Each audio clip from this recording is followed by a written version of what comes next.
Hello, welcome back pour le deuxième épisode de Internship Diaries. Je l'ai appelé comme ça, j'espère que ça fait sens pour vous.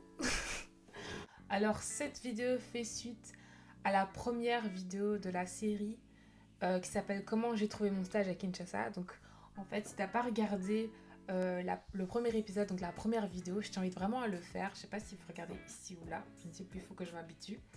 Mais je t'invite vraiment à la regarder parce que cette vidéo sera consacrée en fait à la suite sur comment je me suis préparée sur mon voyage. Donc pour ne rien manquer, commence par le début.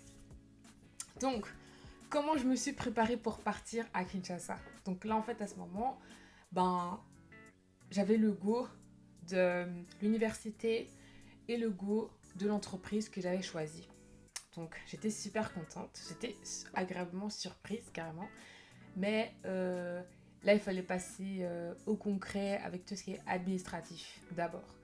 Donc pour tout ce qui est administratif, d'abord il y a la partie au niveau de l'école, enfin de l'université. Moi je dis école, mais c'est l'université. Et ensuite du côté de l'entreprise qui va m'accueillir en tant que stagiaire. Donc nous en Belgique, je suppose qu'en France aussi c'est pareil, ou peu importe dans quel pays vous regardez, il y a un contrat, enfin c'est une convention de stage on appelle ça. Donc c'est un contrat entre l'université et moi-même. Donc dans ce contrat, il y a le fait que ben voilà, c'est enfin moi pour ce contrat-là, c'était non rémunéré, euh, que voilà, j'avais un nombre d'heures à faire, à prester, je devais me renseigner sur les tâches que j'allais faire, euh, et pas faire plus que ça. Bref, ça c'est vraiment la partie administrative entre l'université et moi-même. Et en fait, il y avait aussi un autre document où en fait l'employeur, pardon, euh, participait aussi parce qu'il devait accepter les règles de l'université et avait un autre contrat. Je pense que ça peut aussi vous arriver de l'entreprise qui lui en fait l'entreprise elle aussi a ses règles et donc il faut bien lire ce document, s'assurer qu'il y a tout ce que l'employeur vous a promis pendant l'entretien évidemment. Et moi, je n'ai pas eu ce type de contrat, mais on a bien revu en fait le contrat de l'université qui nous lie, nous trois, donc l'université, moi et l'employeur. Il y avait aussi une partie administrative au niveau des visas. Donc au Congo, il faut savoir qu'il n'y a pas de visas spéciaux pour les étudiants, du moins ceux qui font les personnes étrangères qui font leur stage là-bas. Il n'y a pas de visa spécifique, donc moi j'ai pris un visa ordinaire. Et de toute façon, comme c'est non rémunéré, je ne travaille pas. Après, par contre, si vous serez rémunéré, je pense que c'est un autre type de visa. Et donc, c'est reconnu. Il y a des démarches à faire en plus au niveau de l'État avec votre employeur. Euh, donc voilà, je sais juste que mon employeur m'avait demandé quelques infos, mais c'est des infos qu'on retrouve sur la carte d'identité et sur le passeport. C'est juste pour prévenir que oui, un tel est venu faire son stage dans telle entreprise, de telle à telle période. C'est juste ça. Donc administratif, ça va. C'est vrai que ça a pris un peu de temps, surtout au niveau du Congo. Euh, mais, euh, mais j'étais dans les délais parce qu'en soi, j'avais commencé mon processus en mai. Et pour juillet, c'était ok. Parce que moi, je suis partie en septembre. Donc j'étais vraiment dans les temps. D'ailleurs, même pour ça, faites les choses en avance, n'attendez pas la dernière minute et vous allez comprendre pourquoi pour la suite. Donc en fait, moi j'ai dû me préparer aussi au niveau de mes vêtements de bureau parce qu'évidemment le climat n'est pas le même qu'ici en Europe et moi je partais à la fin de la saison sèche, début de la saison des pluies. Euh, j'ai privilégié tous les vêtements qui sont à base de coton et de lin pour la transpiration, etc. et pour être à l'aise aussi. Après, c'est vrai que moi, je suis frileuse et j'ai été un peu trop légère. Parce qu'en fait, j'avais oublié, enfin, pas que j'avais oublié, mais j'avais pas pensé qu'en fait, il y avait des climatisateurs. Donc, la plupart du temps, j'avais froid. J'avais froid. Donc, moi, je vous dirais, en fait, habillez-vous comme ici.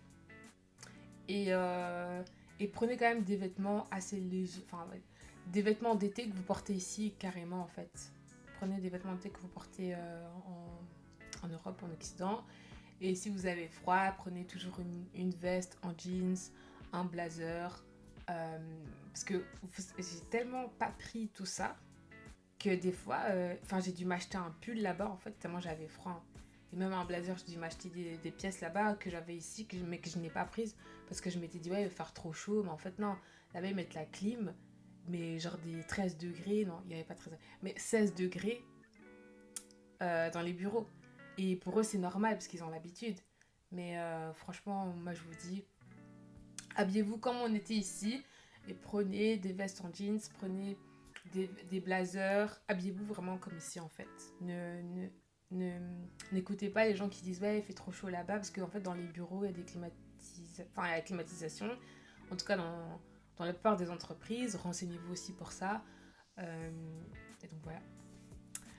Euh, je me suis aussi préparée au niveau mental parce qu'on m'avait prévenu. Enfin, j'ai déjà été au Congo, mais c'était pour les vacances. Là, en fait, je partais pour autre chose. C'était plus pour l'école, c'était pour mon stage. Donc, je savais que je ne devais pas venir comme si j'étais en vacances. Et pour cela, je me suis préparée mentalement. Donc, en fait, ce que j'ai fait, c'est que j'ai demandé en fait à des gens qui ont déjà été comment ils ont vécu là-bas, quels conseils ils peuvent me donner sur la vie de tous les jours. Ça m'a vraiment aidé à bien avoir un bon mindset, un mindset vraiment ouvert, parce que les choses que j'ai vues là-bas, les choses que j'ai entendues là-bas, franchement c'est vraiment un autre monde en fait. Et je voulais pas être en décalage, je voulais vraiment m'intégrer. Donc j'ai vraiment fait cette démarche de me préparer mentalement, de, de m'attendre en fait à rien du tout, ne pas espérer que ce soit comme ici, que ce soit au niveau de mon confort, au niveau de l'accès au transport ou quoi qu'est-ce. Je m'étais dit, Sandrine, tu vas faire ton stage au Congo. Depuis la dernière fois, ça a sûrement changé. Mais tu sais quoi, prépare-toi. Garde l'esprit ouvert. Garde l'esprit disposé. Et tout va bien se passer en fait. Donc j'ai recueilli tous les conseils que je pouvais prendre. Et si je peux en partager un avec vous, c'est de vraiment laisser ta mentalité en fait occidentale dans l'avion en fait. Dès que tu arrives à Kinshasa, dès que tu arrives en Afrique, peu importe où tu vas aller, laisse ta mentalité d'Européen, Européenne, d'Américain, Américaine, en Amérique ou en Europe. En Afrique, ça se passe autrement. Et pour s'insérer, pour bien s'intégrer dans l'équipe, même dans la vie de tous les jours, il faut vraiment sortir ça de sa tête. Tu viens faire un stage, tu viens t'intégrer, tu viens apprendre sur le terrain certaines choses, mais il faut prendre la globalité de l'expérience, pas uniquement au travail, mais aussi à l'extérieur. Et moi, c'était vraiment mon but aussi, c'était vraiment d'être en immersion 360 carrément euh, dans ce stage, dans ce nouvel espace, dans cette ville en fait, tu vois. Il y a aussi des produits importants que j'ai utilisés et je pense que si je les avais pas eu, ça aurait été vraiment compliqué. Donc premièrement, un moustiquaire. Parce que moi je suis venue en plus à la transition entre la saison sèche et la saison des pluies. Et si j'avais pas de moustiquaire, mais je pense que j'aurais des cicatrices sur tout mon corps. Obligatoire que ce soit même saison sèche ou saison des pluies parce que chacun a différentes sensibilités au niveau des moustiques. Il y a des crèmes. Moi, personnellement, j'ai utilisé les crèmes locales parce qu'en fait, les crèmes qui viennent d'ici ne fonctionnaient pas. Moustiquaire pour la nuit d'office. Ouais, d'office parce que franchement, ça m'a beaucoup aidé. Tu dors en paix. Oui, t'entends les moustiques, mais au moins tu dors en fait.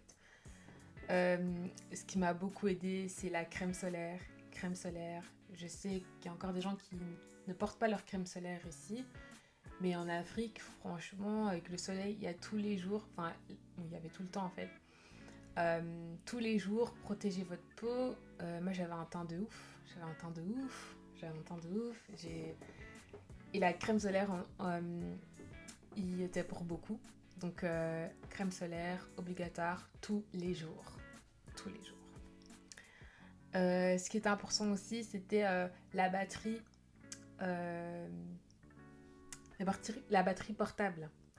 Parce que quand il y a une coupure de courant, pour charger son téléphone, c'est un peu compliqué. Et comme ça arrive encore dans certains endroits, vaut mieux toujours avoir sa batterie portable avec soi pour s'assurer d'avoir toujours son téléphone allumé, opérationnel, on ne sait jamais. D'ailleurs, tout ce que je dis, je le mettrai en lien de description pour ceux qui en ont besoin, tout simplement. NordVPN, j'aurais aimé l'avoir. Je ne l'ai pas pris parce que je m'étais dit, ah ben non, j'en aurais pas besoin. Mais en fait, si. J'en ai vraiment eu besoin. Moi, je suis une cinéphile, j'aime beaucoup regarder les films, les séries. Et sans le NordVPN, je pouvais pas voir mes séries en fait. Je pouvais pas voir mes séries. Et je pouvais pas voir autant que si j'étais en Belgique. Donc ça m'aurait vraiment arrangé de l'avoir. Et je vous conseille vraiment d'en prendre un. Même si vous voyagez pas forcément, mais même pour vous-même.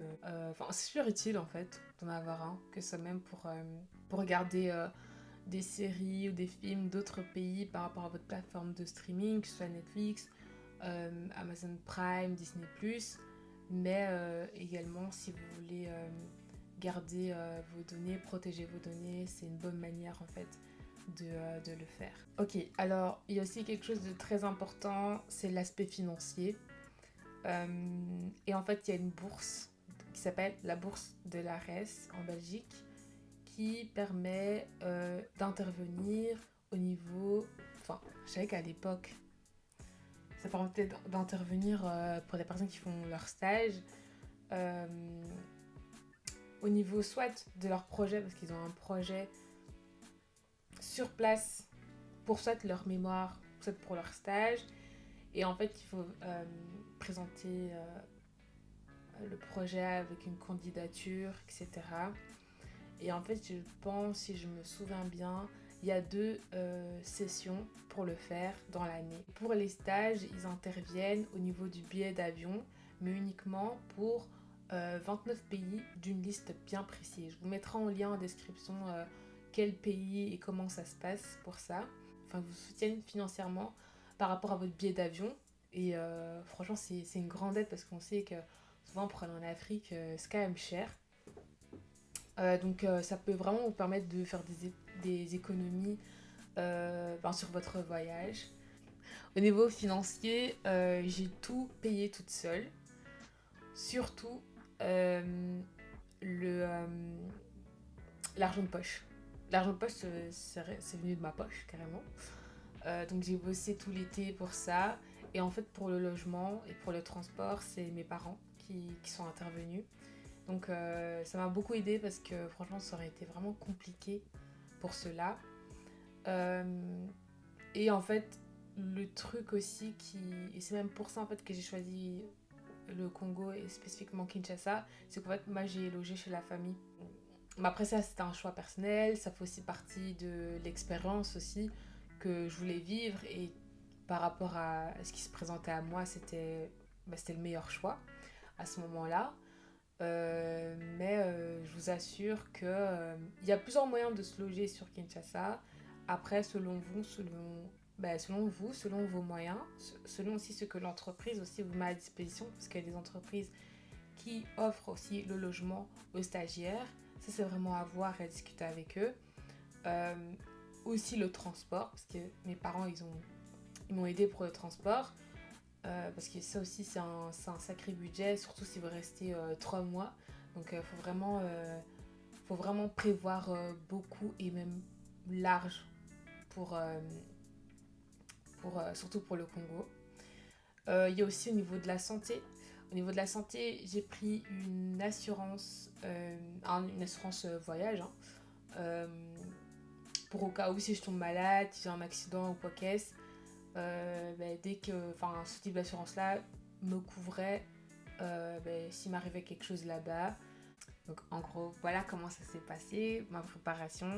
J'espère que cette vidéo vous aura été utile. N'hésitez pas à commenter, à liker et à partager à quelqu'un qui va partir bientôt. Hein, ça peut vraiment l'aider. Et voilà, à bientôt!